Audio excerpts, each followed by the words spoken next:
hello everyone. Thank you for joining our final session of the Culturally Competent Care Learning Collaborative hosted by the National Center for Health and Public Housing. Since this is our fourth time meeting, I am not going to spend too much time going over all of the basic information, but the National Center for Health and Public Housing is a training on technical assistance provider. We're funded by HRSA, but the content that we are going to discuss and the questions and answers are our own opinion and not representative of those of the Bureau or of HHS.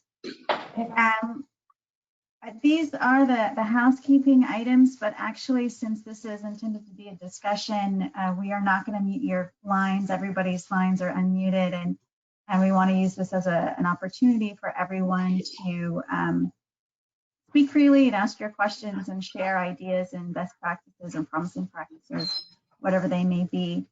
If you haven't had a chance yet to access Moodle for recordings and slides and handouts, all of that will be available on Moodle. And Katie, can you just remind me how long registrants will have access to that on Moodle, or will it disappear or will it stay? No, it will stay. So it's going to be there until we decide to erase it or something, but we shouldn't. Okay, great. So we'll keep it on there, but then we'll also have we'll migrate those recordings and slides and handouts also to our main website. So in case you want to share any information with your colleagues or other health centers, you can do that as well, and we'll do that probably by the end of next week, I'm sure. So today's agenda is fairly brief.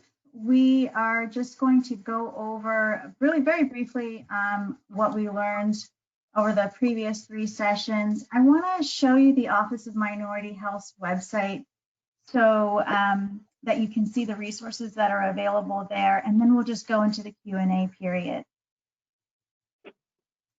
So here's just the broad overview of the topics for the previous 3 sessions. We talked about the fundamentals of culturally competent care, speaking of culturally competent care, and then structuring culturally competent care.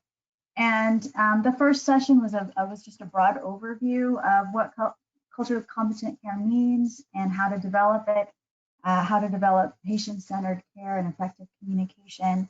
Our second session focused a lot on language access, models to provide language access services and working effectively with an interpreter.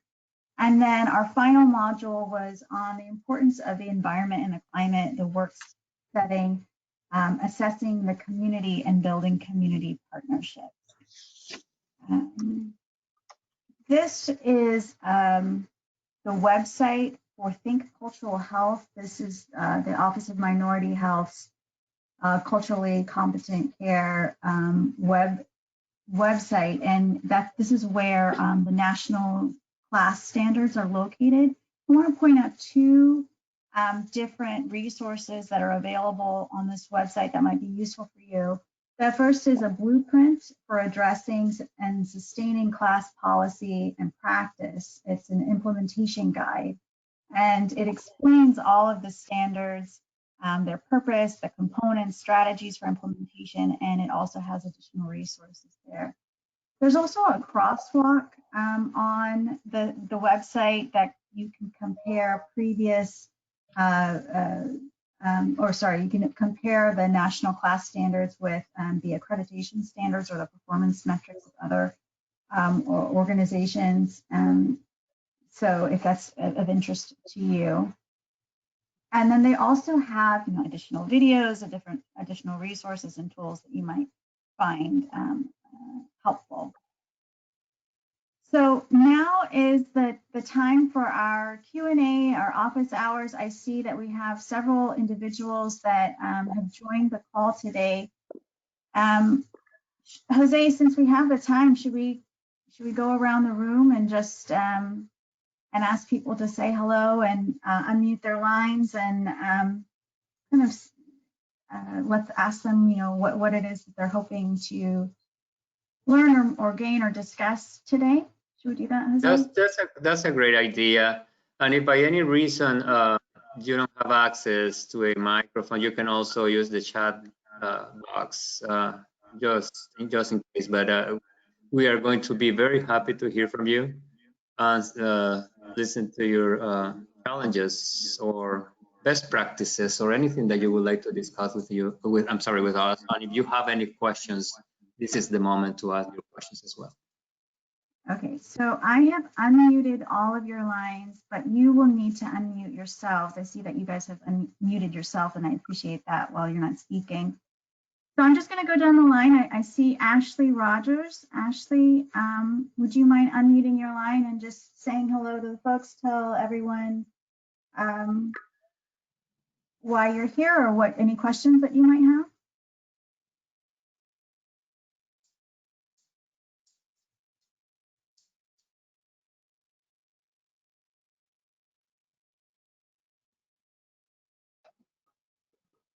Okay, well, while we're waiting for Ashley, let's go down the list. I see Harold Jackson.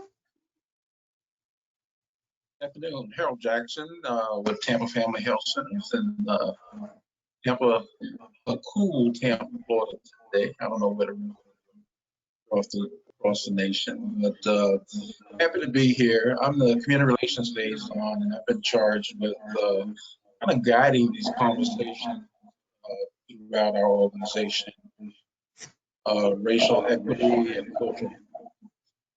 So I just wanted to kind of tread along and track and see what information you guys are sharing, and we're having great success in our operations. We're running about 87% of our normal this COVID environment, so we're excited about that.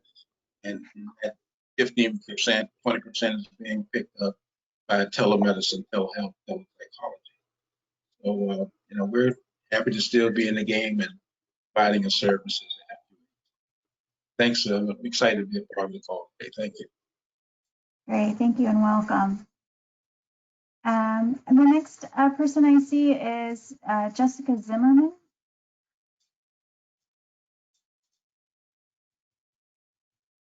Can you hear me? Yes. Okay. So my name is Jessica Zimmerman, and I work for an FQHC in East Tennessee. So we have been really focusing a lot on culturally competent care in a lot of our class, and making for sure all of the care we offer to our patients meets those qualifications and those characteristics. So we're just kind of here to learn and see what we can learn, I guess. So thank you for having us. Sure. I'm so glad that you joined, Jessica. I'm from Tennessee. I went to UT for undergrad, so I know where you are, and welcome. And I'm happy to hear that you guys are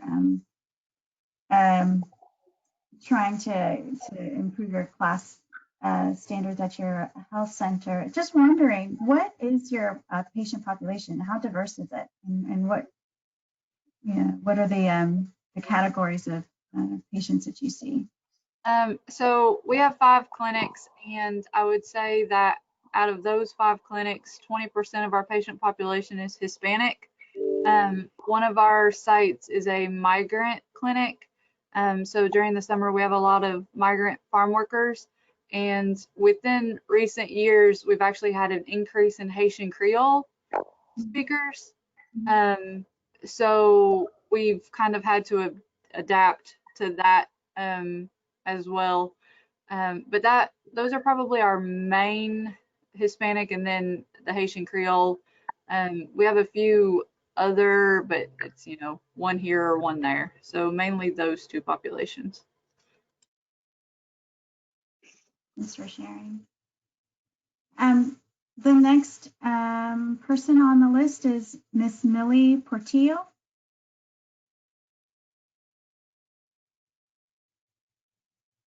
Hi, can you hear me? I can barely hear you. How about now? Yeah, that's better. Hi, how are you? I'm with North Hudson Community Action Corporation and FQHC from New Jersey. I basically joined the conference to learn and become more knowledgeable on all the standards and topics, and I'm glad to be here. I've learned a lot. Great. Good to hear. The next person on the list is Miss Monica Cortez.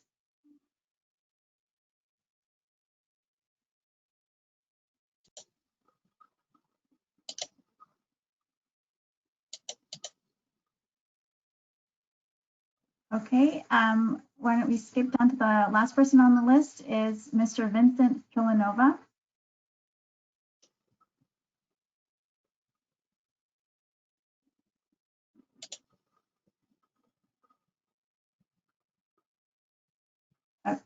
Okay, so it seems like maybe those folks might be busy. So Jose, how would you, oh, I see he unmuted. Go ahead.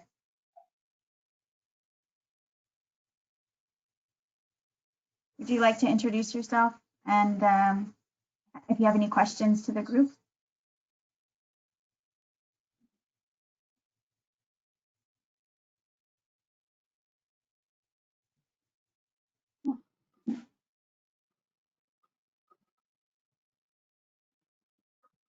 I don't know, maybe there's a challenge on his side. So Jose, would you like to lead the Q&A? Of course. Before we get started, there are a couple of items that I would like to discuss. There is one activity that we are planning to do early February. We are going to discuss diabetes and health literacy and cultural competence. In case you are also interested, we are going to have a similar conversation like this one, but we're very focused on diabetes and all the prevention services that you are providing, either through telemedicine or virtually or in person. I'm glad to hear that some of you have already increased the number of in-person visits. So that's great. And we would like to hear from you about the COVID-19 as well, and how you are addressing all these issues. If now that we have the pandemic, and how you are reaching out to your patients and how you are able to provide your services and at the same time offering culturally competent services, either care or prevention services. So again, this is a topic that is interesting for most, if not all, health centers, as well as other profit and non-profit organizations and HHS agencies. There are several organizations that we are working with, including some public housing agencies and some organizations like the American Diabetes Association, which, by the way, is adding some information on culture, on how to conduct culturally competent services, specifically in the diabetic population. So all of this is the why this topic is so important to cover, and I am very glad to hear that we have participants from different states. I didn't know that Tennessee, for instance, and this is something that is new, at least for me, that there is a migrant population in Tennessee, and that you are able to offer services and adapt to your services to this population. So if you have any questions, or if you have any concerns, or if you would like to share some promising practices, this is the time. So make sure that you unmute your line and we are very happy to hear from all of you. We do have a question that came in from Monica. She says, sorry, she doesn't have a mic. She wants to know how to deal with language barriers during a telehealth visit. That's a great question. We've been conducting some sessions with some of the health centers that we work very closely with. And that's one of the questions that we've been receiving from the health centers as well as other primary care organizations. You know, there are several ways that you can do it. First, I mean, ideally, if you could have someone who speaks the language of the person who you are going to be in contact with. At the same time, there are some privacy issues as well. Some health centers are concerned about everything that is related to HIPAA. So you need to make sure that every time that you have a conversation with a patient, and if you have an interpreter or someone translating who is part of your staff, ask for permission and let the patient know that because of any language barrier, you would prefer to have someone who can translate, you know, the conversation, so you get the appropriate information from your patients, and you offer the right information to your patients as well. The other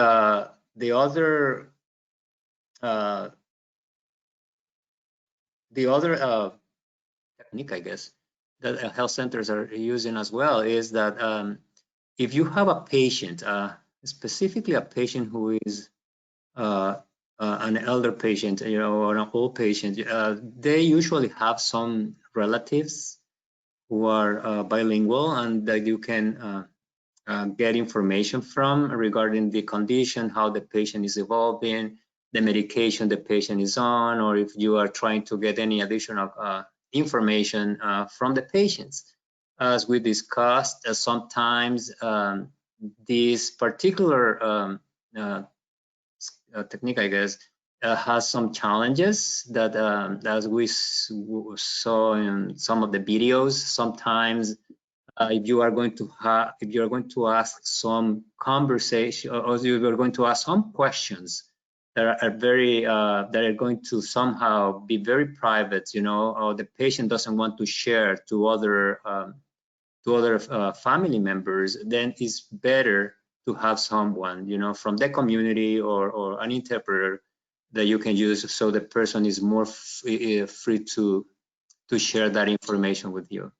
But those are the techniques that health centers are using, and those are the techniques that are the most frequent. And the other one, which is a little bit more expensive, is to have an organization that provides the services. There are some the state level or the national level that you can contact, and that you can have like a call not only with and include the patient and merge the calls and have somebody from these organizations to join you and explain to you and translate to the patient and to the person who is conducting the telehealth visit. I also wanted to open it up to see if anybody on the call has some advice on how they have dealt with language barriers during a telehealth visit. I'm wondering if, you know, when you identify which visits, so first of all, I should say that I'm sorry, I can't remember the gentleman that mentioned, is it Harold Jackson, that mentioned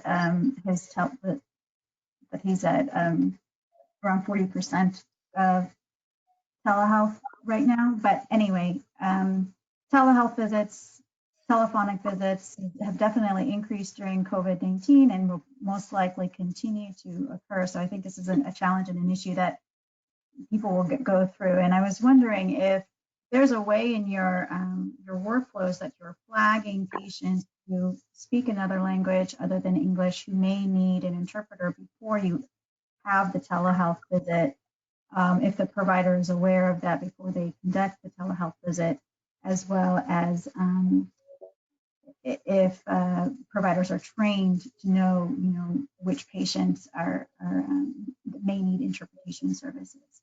So I'm just going to open it up now and ask if you've had this issue or challenge before, and if you have any advice for Monica on how to deal with language barriers.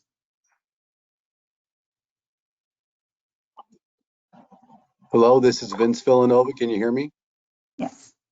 I'm sorry about before. I was on my phone. I switched to my computer. One of the things that most of our staff is bilingual, especially our front office staff. So when the patient calls in and it's and in our case it's mostly a Spanish speaking patient, the front office will note it when the doctor on their schedule, it will say Spanish-speaking patient. We would have one of our assistants would be alongside our doctor in our consult room because it's away from our their. We put them in a separate area that's away from where the providers sit and in the operatory. And and that assistant, which is with that provider, with that dentist, will go in and they'll do it together. And so it's flagged beforehand.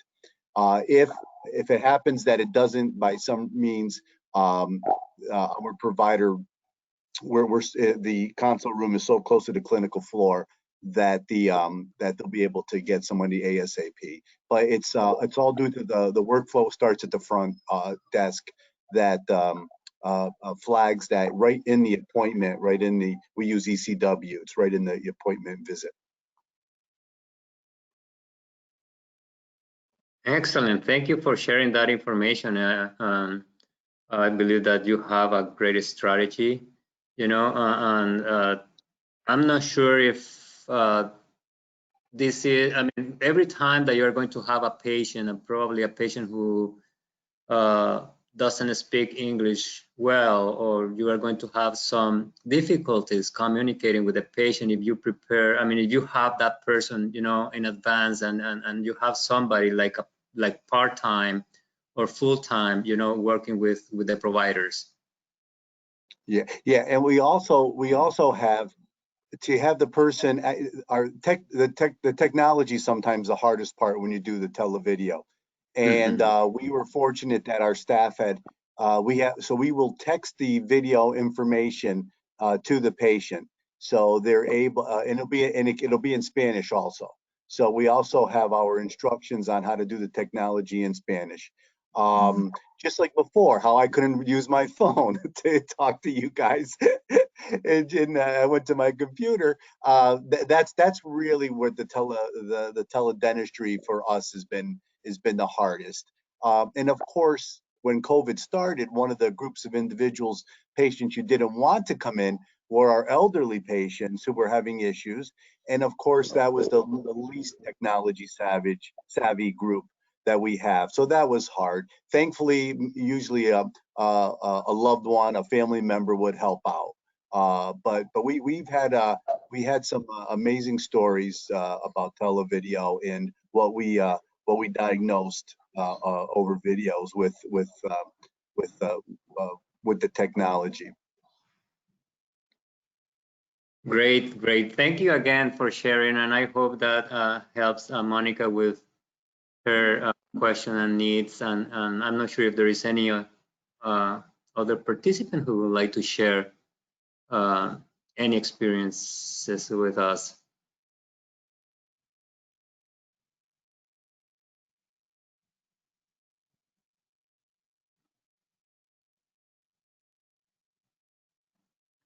Anybody else? Saki, I can't see the. I don't have anything else. Okay, so if you have any other questions, please feel free to use the chat box and type your question, or just if you would like to ask your question verbally, we can unmute your line. I'm not sure if there is anybody having any issues on addressing privacy, how to use, translators or interpreters, and at the same time making sure that you have either the permission from your patient. I'm not sure if you have any form or anything else that you are how you are addressing this issue.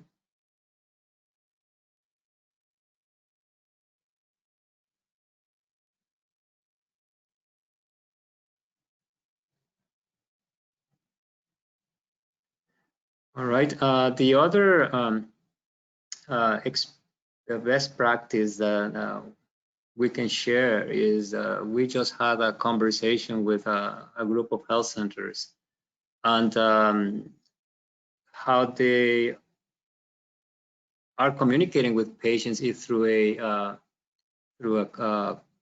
call center. They have established they have like a line open to make appointments, so those patients can call them and make an appointment for different health services. And they have modify this line to offer some health services or prevention services over the phone. So those are the kind of ideas that other health centers are having or are just modifying, just to make sure that you reach out to your patients. Now that we have COVID, we know that it's more difficult to offer these services, specifically when you need an interpreter or you need someone translating. But all these health centers in general are using, like in this example, modifying what they already have to offer culturally competent services to the patients.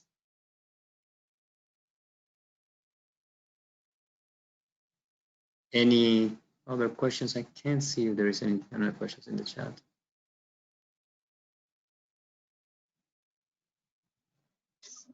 Not at the moment, Dr. Brown. Okay, thank you.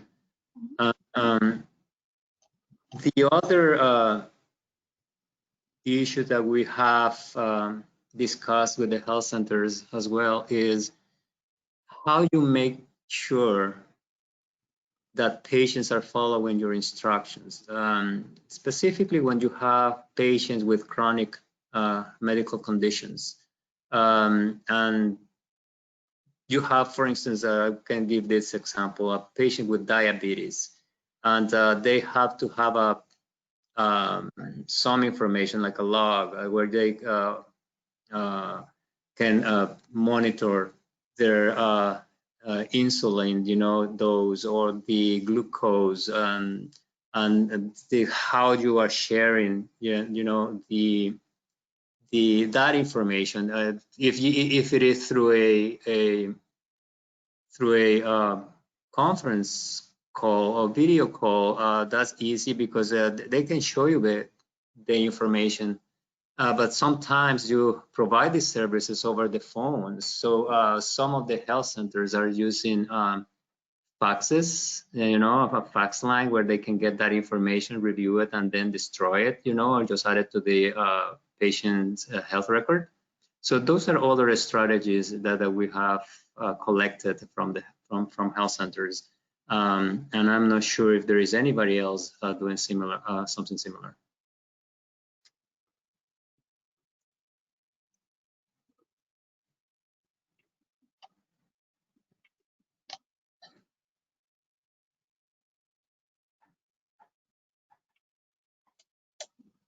Well, thank you so much again.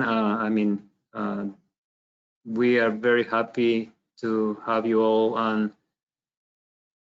It's been a very intensive training. We have gone through different topics for the last few weeks. So if you have any additional questions for us or for the group or for any other health center who have participated in any of these sessions, you can send us an email as well. I mean, we are always happy to communicate, and have a conversation with health centers at any time. And if we cannot help you, we are going to make sure that we are going to find someone who can help you. We have a net of health centers all over the continental US and Puerto Rico and Hawaii and the US territories willing to share those best practices. So make sure that you contact us and we will be more than happy to put you in contact with any of these health centers. So Saki, I'll turn it over to you. Yeah, just one more thing. Thank you again so much for attending all of these sessions and even this one today.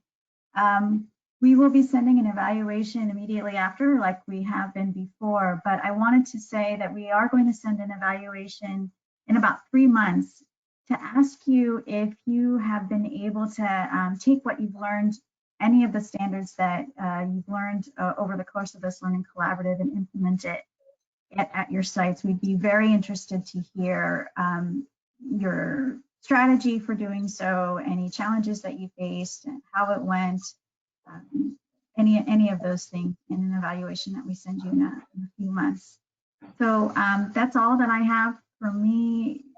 So on behalf of the team, thank you again for attending. And again, feel free to reach out to us if you have any questions. All of the materials will be available on our website as well. Thank you so much and have a great afternoon. And again, feel free to contact anytime. Oh, okay, thank you. Just wanted to make Thank sure you. it wasn't a question. All right, thank you so much. Thank you so Bye. much. Right. Bye. Bye.